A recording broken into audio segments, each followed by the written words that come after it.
আসছে বাইরে, আবার আসছে বাইরে।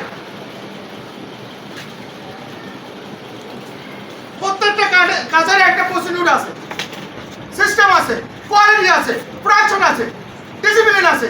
কোনটা কারোর ভিতরে নাই, একটা লোকের ভিতরে নাই।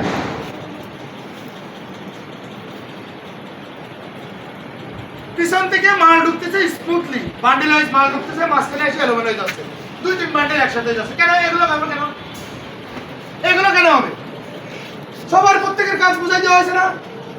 একটা অপারেটরের কি কাজ, একটা হেল্পারের কি কাজ, বান্ডিলটা কমপ্লিট করে বান্ডিল বাঁধে পরে দিয়ে দিব, অথবা বান্ডিলের আগে আমি হাফ বান্ডিল দিয়ে দিছি, কিন্তু বান্ডিলের শেষ করতে দিয়ে রাখবো, বুঝাই দিয়ে রাখবো এই যে বান্ডিল করে বান্ডিল শেষ, এই বান্ডিলের স্লিপে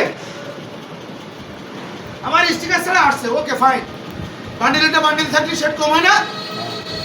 হ্যাঁ, একটা প্রবলেম হয়েছে, শেয়ার করে না, শেয়ার না করে বডি সামনে ছাড়ি দেয়, সামনে এসে আলো বেঁধে যায়, পরে এসে কিউসি এসে লাইন বন্ধ করে দেয়।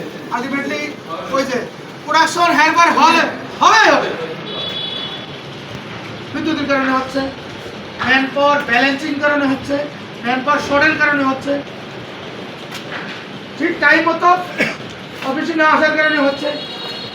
বিভিন্ন ইস্যুতে প্রোডাকশন এভরিডে কম হচ্ছে, কোয়ালিটি একেবারে ডিজাস্টার অবস্থা, একেবারে ডিজাস্টার অবস্থা। প্যান্টের মাল যে 3 নম্বর লাইনে প্যান্টের মালটা করছি, যে মাল 4 দিনই কমপ্লিট হয়ে যায়, এই মালটা যদি সঠিকভাবে যে প্রসেসগুলো কমপ্লিট করা হয়েছিল সঠিকভাবে যদি করা হতো, এই মাল এতদিন ঘুরতো, পাল্টা সরানো লাগতো।